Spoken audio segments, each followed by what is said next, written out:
गुरुर्ब्रह्मा गुरुर्विष्णू गुरुर्देवो महेश्वरा गुरु साक्षात परब्रह्म तस्मै श्री गुरुवे नमः।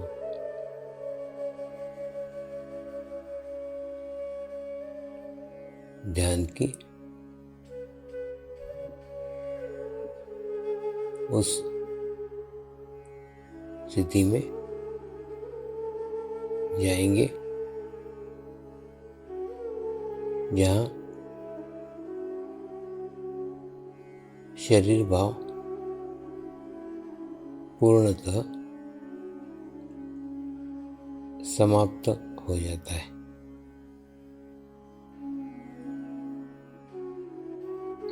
अपने पूरे शरीर को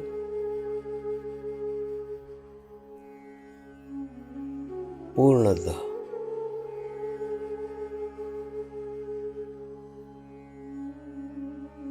शिथिल छोड़ देंगे, एकदम रिलैक्स हो जाइए।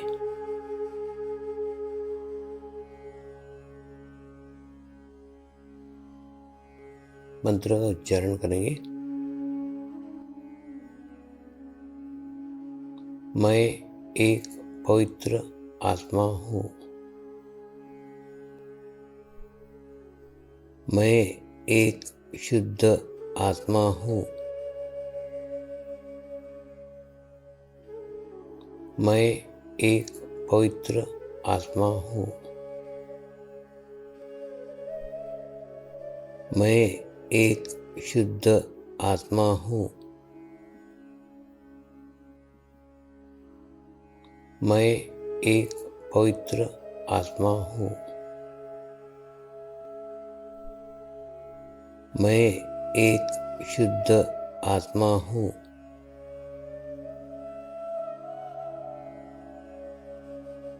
अभी इसी आत्मा भाव को बनाए रखते हुए गुरु मंत्र का उच्चारण करेंगे।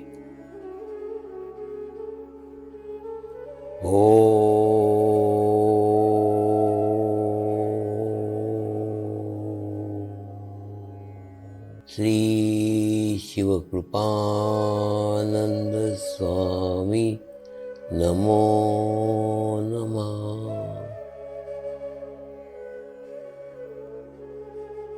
ओम श्री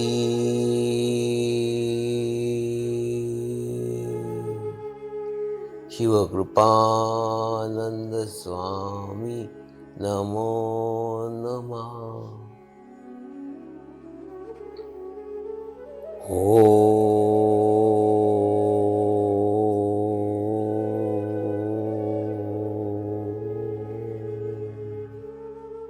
श्री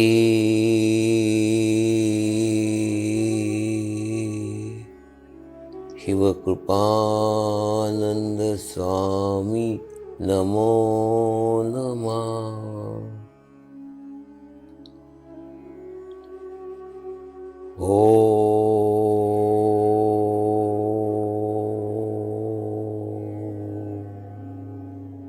श्री शिवकृपानंद स्वामी नमो नमः।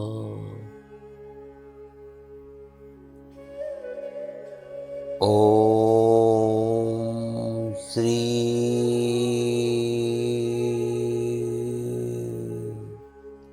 शिवकृपानंद स्वामी नमो नमः।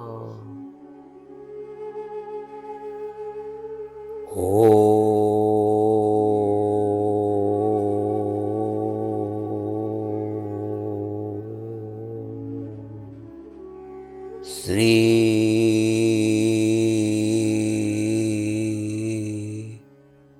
शिवकृपानंद स्वामी नमो नमः।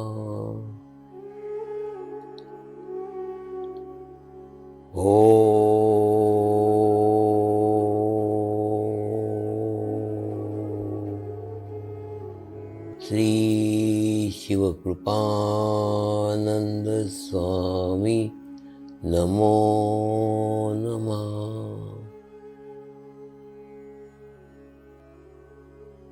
ओम श्री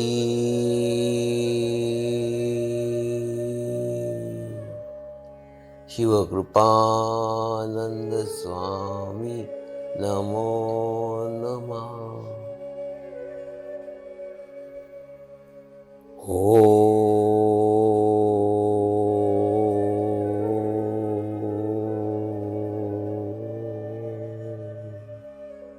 श्री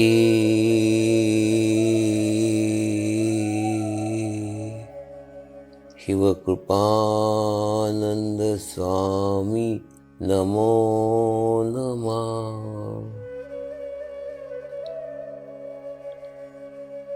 अब आप अपना चित्त सहस्त्रार पे रख के थोड़ी देर के लिए ध्यान में जाएंगे।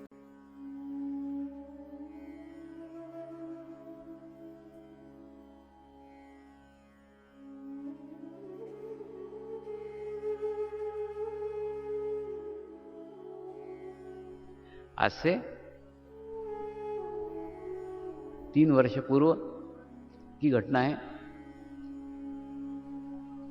मैं कनाडा जाने के लिए भारत से निकला था। मुंबई में एक साधक मैजिस्ट्रेट हैं, वो सदैव मुझे एयरपोर्ट पे सी ऑफ करने को आते हैं, छोड़ने को आते हैं। वो साथ में थे, उनका पूरा फौज फाटा साथ में था। और मैं अधिक परेशानी मेरे को नहीं हो, तकलीफ ज़्यादा नहीं हो, इसलिए वो पूरी व्यवस्था करते रहते हैं। तो उन्होंने अंतिम चेंबर में जाके मेरे को बिठाया। एक कुर्सी के ऊपर मैं बैठा हुआ था और एक पुलिस ऑफिसर उस कैबिन में बैठा हुआ था। वो पुलिस ऑफिसर उठ करके मेरे आके दोनों पैर पकड़ लिए और पुलिस ऑफिसर एकदम हट्टा कट्टा था, पहलवान छाप, दोनों पैर पकड़ के दबाने देके चबक चबक चबक चबक। मैं बोला मेरे पैर छोड़ना, तो बोला नहीं, जब तक आप मेरे सर पे हाथ नहीं रखोगे मैं आपके पैर नहीं छोड़ूंगा।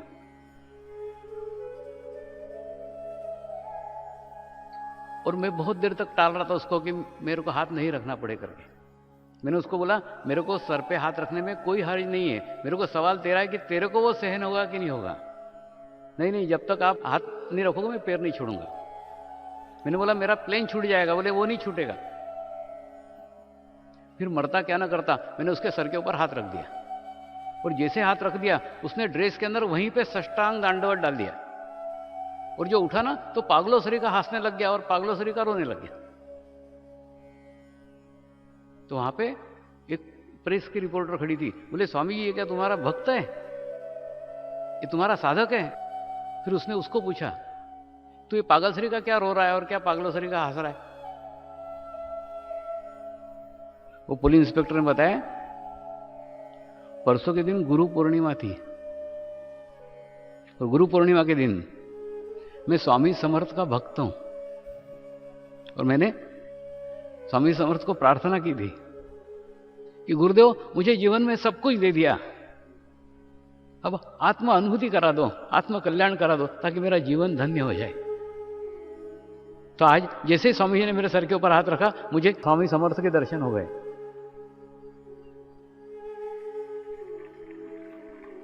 सच्चे मन से प्रार्थना चाहिए, पूर्ण मन से प्रार्थना चाहिए। ऐसे अगर आप प्रार्थना करते हो तो निश्चित आपके जीवन में किसी जीवंत गुरु का आगमन होगा ही।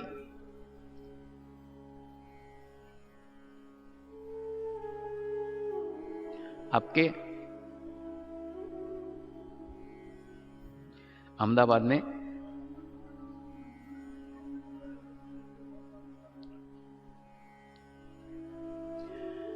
नर्मदा आ रही हो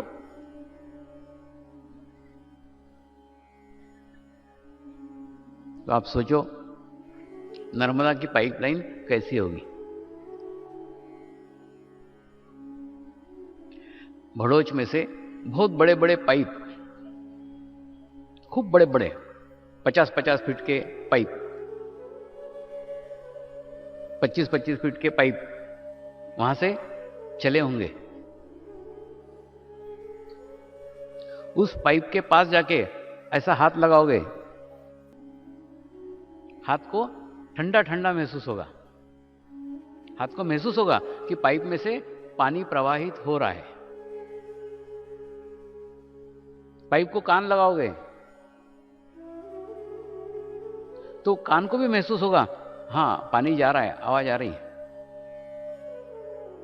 लेकिन पानी पीने को नहीं मिलेगा। फिर उससे थोड़े और आगे आओगे तो 50 फीट के पाइप 20 फीट के हो गए होंगे। 20 फीट के पास भी वही स्थिति है। पाइप को हाथ लगाओगे,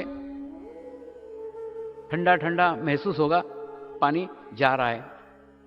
कान लगाओगे, पानी का आवाज सुनाई आएगा कि पानी जा रहा है, लेकिन पानी पीने को नहीं मिलेगा। फिर 10 फीट के पाइप, 5 फीट के पाइप, आपके अहमदाबाद में आते आते 1 फीट के पाइप। पाइप का साइज छोटा छोटा छोटा छोटा छोटा होते जाएगा। लेकिन 50 फीट के पाइप के पास जो अनुभव है, वही का वही अनुभव आपको 1 फीट के पाइप के पास आएगा। 1 फीट के पाइप को हाथ लगाओगे, पानी जा रहा है ये महसूस होगा। कान लगाओगे, आवाज सुने आएगा, पानी पीने को नहीं मिलेगा। लेकिन आपके फ्लैट के अंदर या आपके घर के अंदर जो छोटा सा नल है, उस नल को जो टोटी है, उस टोटी को अगर खोलोगे तो उसमें से पानी बहना शुरू हो जाएगा। और फिर जब पानी बहना शुरू हो जाएगा तब आप उसको मुंह लगा करके अपनी प्यास बुझा सकते हो। कहने का मतलब वो 50 फीट के, 20 फीट के, 10 फीट के पाइप आपके कोई काम के नहीं है, क्योंकि वहां प्यास तो बुझ ही नहीं रही है। तो प्यास आपके वहां बुझेगी जहां आप आपके टोटी तक पहुंचोगे, और टोटी को पहुंचने के बाद में जब मुंह लगाओगे तब आपकी प्यास बुझेगी। तो अगर, और प्रत्येक मनुष्य का जन्म होता है ना, तो जन्म के साथ उसका गुरु निश्चित होता है। तो अगर मैं आपकी टोटी हूं, अगर मेरे से आपकी प्यास बुझने वाली है तो मेरे से पियो, और अगर नहीं बुझ रही है तो शांत मत बैठो, ढूंढो उस टोटी को जीवन में कि कहां मेरी टोटी है। वहां तक पहुंचना ही होगा। ये पाइप अनुभूति नहीं करा सकते। अनुभूति करने के लिए आपको छोटे से पाइप के पास जाना पड़ेगा, ढूंढना पड़ेगा, खोजना पड़ेगा, उसके लिए भटकना पड़ेगा।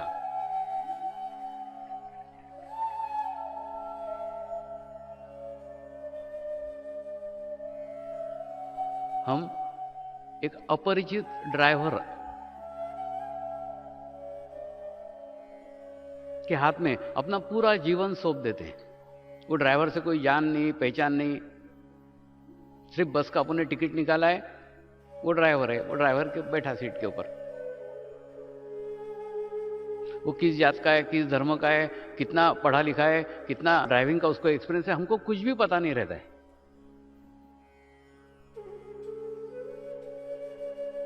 उसकी कोई जानकारी नहीं लेते, और हम अपना पूरा जीवन उस ड्राइवर को सौंप देते हैं। सिर्फ क्या करते हैं, बस में चढ़ते समय एक बार देख लेते हैं कि अहमदाबाद ये बस जा रही कि नहीं जा रही। हाँ, अहमदाबाद जा रही, ठीक है, बैठ गए। तो विश्वास के साथ बैठ जाते हैं, और रास्ते में उस ड्राइवर को टोकते हैं क्या, क्यों बस अहमदाबाद जा रही कि नहीं जा रही, पूछते हैं क्या, नहीं पूछते, चुपचाप बैठ जाते हैं ऐसे हाथ बांध करके, और पूरा विश्वास रखते हैं कि हमको ये मुंबई से 6 घंटे में अहमदाबाद पहुंचा ही देगा, 5 घंटे में अहमदाबाद पहुंचा ही देगा। 5 घंटे तो एकदम शांत बैठते, गड़बड़ नहीं करते, हाथ बांध करके बैठ जाते, और पूर्ण विश्वास रखते कि वो पहुंचा ही देगा। उसको अगर बार बार परेशान करोगे, अहमदाबाद जाएगी कि नहीं जाएगी, जाएगी कि नहीं, तो उतार देगा आपको। तो इसलिए चुपचाप बैठोगे हाथ बांध करके, और बाद में 5-6 घंटे बाद बराबर अहमदाबाद पहुंच ही जाते हो। ठीक इसी प्रकार से आत्मज्ञान प्राप्ति के लिए हमको गुरु के नाव में बैठना पड़ेगा, और हाथ बांध करके बैठना पड़ेगा, और चुपचाप ऐसे बैठे रहोगे, बराबर वो सकारात्मक है, वो इस कोने से उस तीर तक आपको पहुंचा ही देगा, इस किनारे से उस किनारे पे पहुंचा ही देगा। लेकिन हाथ बांध करके बैठना पड़ेगा, वहां हाथ पैर नहीं मारने के, नहीं तो गुरु चलाएगा आगे, तुम चलाओगे पीछे, गुरु चलाएगा आगे, तुम चलाओगे पीछे, और नाव वहीं के वहीं। तुमको तुम्हारे सारे प्रयत्न, सारे प्रयास बंद करना होंगे। आध्यात्म में प्रयत्न को कोई जगह ही नहीं है, क्योंकि सारे प्रयत्न, सारे प्रयास किए जाते हैं शरीर से, और आध्यात्म में शरीर को कोई रोल ही नहीं है, शरीर का कोई काम ही नहीं है। ध्यान सीखने के बाद भी ध्यान करने का प्रयास करते हैं और उसके कारण ध्यान का दुष्प्रचार हो रहा है।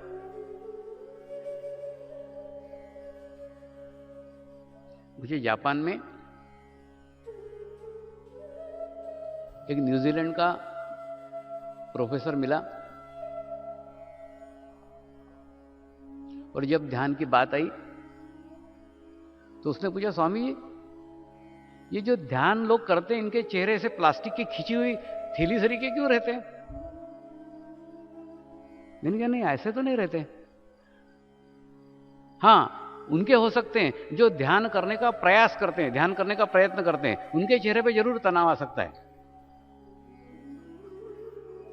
लेकिन जो ध्यान करने का प्रयास नहीं करते, प्रयत्न नहीं करते, उनके चेहरे पे एकदम रिलैक्सेशन रहता है, कोई तनाव नहीं रहता। जैसे दो पहलवान रहते कि नहीं, बॉक्सर, वो एक दूसरे को ठूसे मारते रहते हैं, लड़ते रहते हैं, तो कम से कम दिख रहे हैं कि दो जने एक दूसरे को ठूसे मार रहे हैं। और यहां पे तो आदमी ध्यान करने के प्रयास में खुद को ही ठूसे मारते रहता है, मारने वाला भी वही, खाने वाला भी वही मारते रहता है, 5-5 घंटे लड़ते रहता है अपने से, लेकिन ध्यान लगता ही नहीं।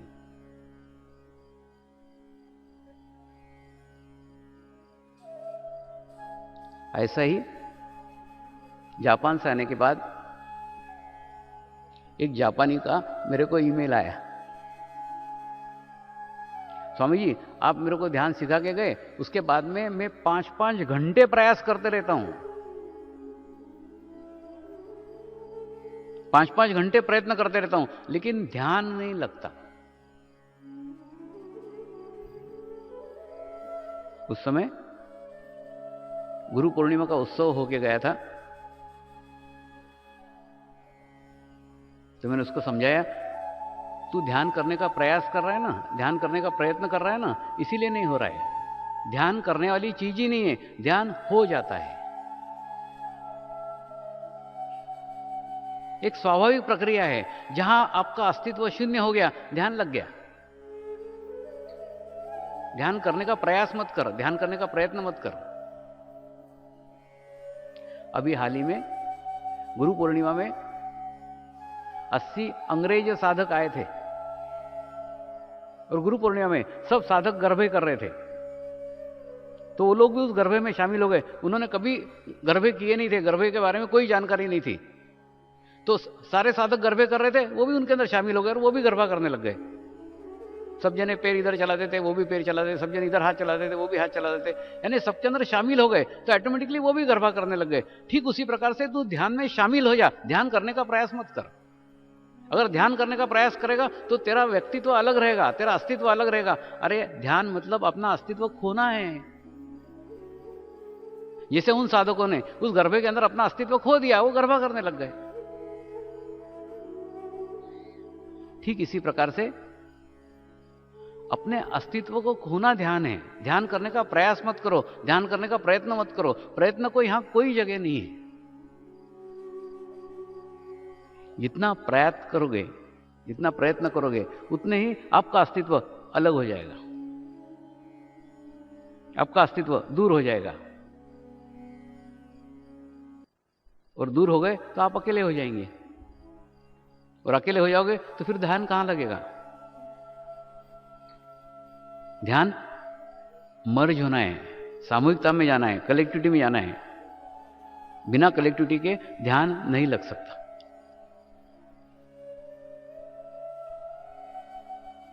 और सामूहिकता का, समर्पण ध्यान में बहुत महत्व है। बिना सामूहिकता के ध्यान में प्रगति कठिन है।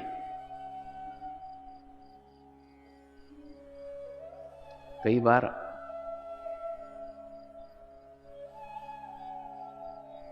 साधक मुझे मिलते रहते हैं,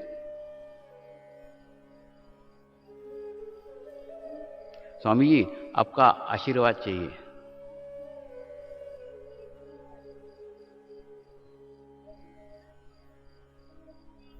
मैं उनको बोलता हूं, वास्तव में आशीर्वाद देने की चीज नहीं है, आशीर्वाद लेने की चीज है।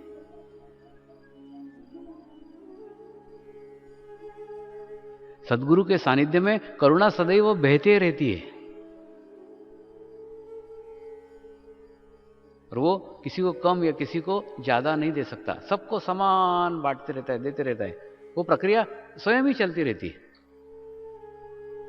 हमको लेते आनी चाहिए, और लेने के लिए हमको खुला होना पड़ेगा, हमको शुद्ध होना पड़ेगा, हमको पवित्र होना पड़ेगा। जितने हम शुद्ध होंगे, जितने पवित्र हम होंगे, उतनी लेने की क्षमता हमारी बढ़ जाएगी। जैसे ये सब प्राकृतिक है। जैसे प्रकृति में सूर्य का है कि नहीं, सूरज है, सूरज जब उगता है तब सबको एक जैसा प्रकाश देता है। झाड़ को भी वैसे ही प्रकाश देगा, प्राणियों को भी वैसे ही प्रकाश देगा, घर को भी वैसे ही प्रकाश देगा, खेत को भी वैसे ही प्रकाश देगा। सबको एक जैसा प्रकाश देता है, समान देता है, एक जैसा देता है। लेकिन उस प्रकाश को ग्रहण करने के लिए, उस प्रकाश को लेने के लिए हमको हमारे दरवाजे खोलना पड़ेंगे ना। हम हमारे घर के अंदर अगर बैठे हुए हैं और सब दरवाजे खिड़कियां बंद करके बैठे हैं, लॉक करके बैठे हैं, तो प्रकाश अंदर आएगा क्या? नहीं आएगा। प्रकाश है, बाहर है, लेकिन भीतर नहीं है। और भीतर इसलिए नहीं है क्योंकि हमने हमारे दरवाजे खिड़कियां बंद करके रखी हुई है। और हम बोलते हैं कि पड़ोसी घर में कितना प्रकाश है। अरे बाबा, उसके घर में प्रकाश इसलिए है क्योंकि उसने अपने दरवाजे खिड़कियां खोल दिए, तू तेरे खोल दे। तो जैसे जैसे आप आपके दरवाजे खिड़कियां खोलना चालू करते हो, वैसे वैसे प्रकाश आपके घर में आना शुरू हो जाता है। तो जैसे ही आप दरवाजा खोलते हो तो आप देखते हो आपके दरवाजे के ऊपर ही सूरज खड़ा हुआ है। जैसे आपने दरवाजा खोला, सूरज अंदर प्रवेश कर गया। ठीक इसी प्रकार से चैतन्य हमारे आसपास भरा पड़ा है, लेकिन हमको ग्रहण करने के लिए हमारे ही दरवाजे खोलना पड़ेंगे। जब तक हम हमारे दरवाजे नहीं खोलते तब तक कुछ ग्रहण नहीं कर सकते।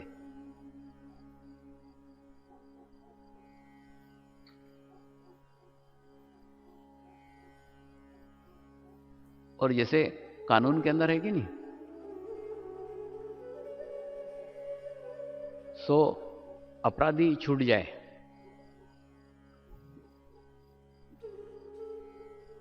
एक निरपराध को सजा नहीं होनी चाहिए। ठीक इसी प्रकार से अनजाने में भी, गलती से भी किसी भी सदगुरु के बारे में आप अपमानजनक बातें मत करो, उसका अपमान हो, ऐसा कोई भी बर्ताव मत करो। सदगुरु के पास कोई वर या शाप जैसी कोई स्थिति नहीं होती। इसलिए मत करो क्योंकि वो एक व्यक्ति नहीं है, एक मनुष्य नहीं है। उसके साथ लाखों आत्माओं की सामूहिकता है, लाखों लोगों की कलेक्टिविटी है। आप लाखों लोगों के अगेंस्ट बात कर रहे हो, विरोध में बात कर रहे हो।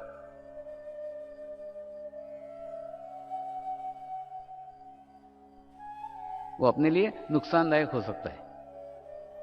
तो कैसे, वो समझाता हूं। जैसे ये पूर्णिमा की रात है, वो देखो चंद्रमा आकाश के ऊपर पूर्ण दिख रहा है आज। ये पूर्णिमा जैसा सदगुरु का स्थिति है। जैसे पूर्णिमा का चंद्रमा है ना, बस वैसे ही सदगुरु का स्थिति है। इसके अंदर ना कोई वर है ना कोई शाप है। ये किसी को दुखी भी नहीं कर सकता, किसी को सुखी भी नहीं कर सकता, कुछ नहीं करेगा। वो अपने जगह स्थित है, शांत है। लेकिन तुम जैसा भाव लेकर के जाओगे, उसके अंदर एक ही गुण है, वो मल्टीप्लाई कर देता है। आप जो दोगे 1000 गुना उसको मल्टीप्लाई कर देगा।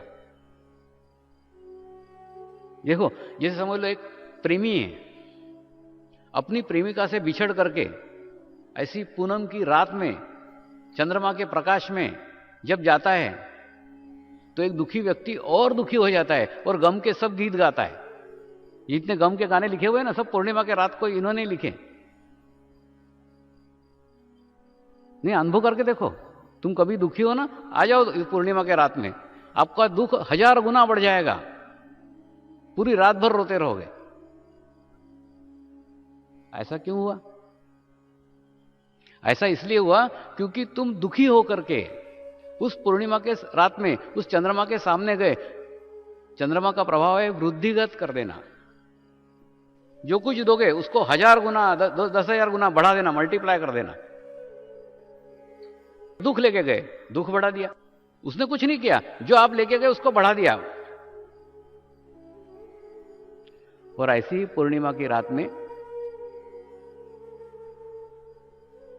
एक पति पत्नी साथ में आनंदित होते, खुश होकर के उस चंद्रमा के प्रकाश का आनंद लेने के लिए अगर पूर्णिमा के रात में निकलते हैं, वो 1000 गुना खुश हो जाते हैं, 1000 गुना प्रसन्न हो जाते हैं। अब चंद्रमा तो वही है बेचारा, लेकिन वो एक को दुखी कर रहा है, एक को सुखी कर रहा है। तो दुखी किसको कर रहा है? जो दुखी होके उसके पास गया। सुखी किसको कर रहा है? जो सुखी होके उसके पास गया। आनंद लेके गए, आनंद को वृद्धिगत कर दिया। दुख लेके गए, दुख को वृद्धिगत कर दिया। उसका काम है वृद्धिगत करना, बढ़ाना। ठीक उसी प्रकार से सदगुरु के पास भी कोई वर भी नहीं और कोई शाप भी नहीं है। जो आप दोगे उसको मल्टीप्लाई कर देगा। अगर आपने बुरा भाव दिया, बुरे भाव को मल्टीप्लाई कर देगा। अच्छा भाव दिया, अच्छे भाव को मल्टीप्लाई कर देगा।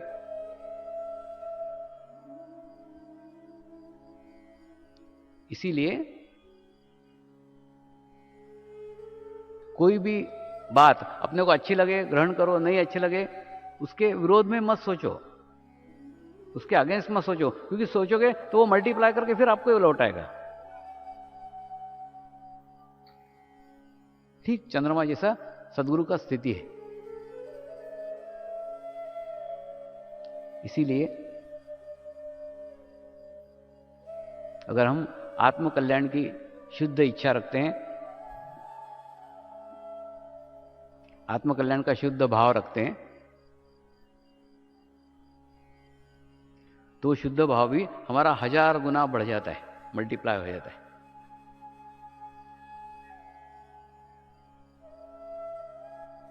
सदगुरु एक दूरबीन जैसा है। जैसे दूरबीन रहती कि नहीं, जिसने दूरबीन लगाई वो बोलेगा वो पहाड़ी के ऊपर कितना सुंदर मंदिर है, वहां कितने अच्छे झाड़ हैं, इतना अच्छा तालाब है, वो बता रहा है दूर का, क्योंकि उसने दूरबीन लगाई हुई है। और हमको कुछ भी नहीं दिख रहा है। हम बोलते हैं हमको तो कुछ नहीं दिख रहा है, इसलिए नहीं दिख रहा है क्योंकि हमने दूरबीन नहीं लगाई है। ठीक उसी प्रकार से सदगुरु रूपी दूरबीन जब हम लगाते हैं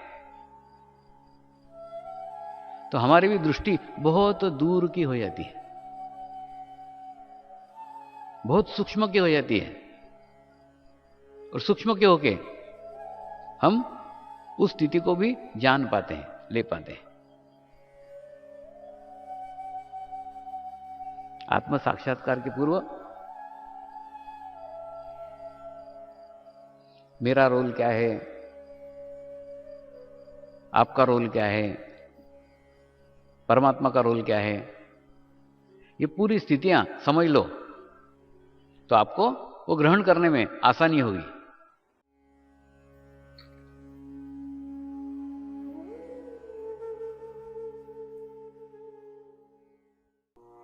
प्रार्थना करेंगे। हे परमात्मा, हम सभी पवित्र आत्माएं आपको हृदय से प्रार्थना करते हैं कि सारे विश्व में शांति हो,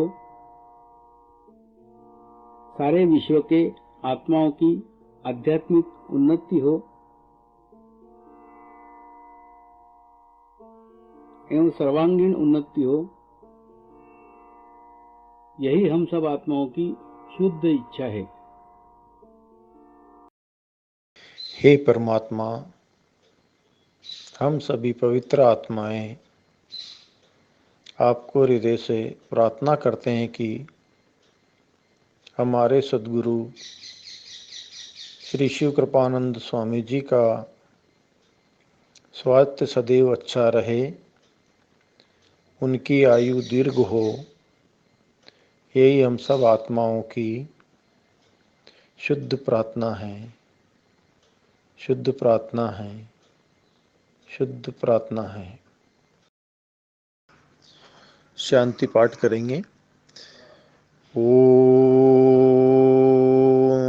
ध्यो शांति अंतरिक्ष गुम शांति पृथ्वी शांति रापः शांति औषधयः शांति वनस्पतयः शांति विश्वे देवाः शांति ब्रह्म शांति सर्वगं शांति शांति एव शांति सामा शांति एधि ओम शांति शांति शांति सर्व इष्टसु शांति भवतु।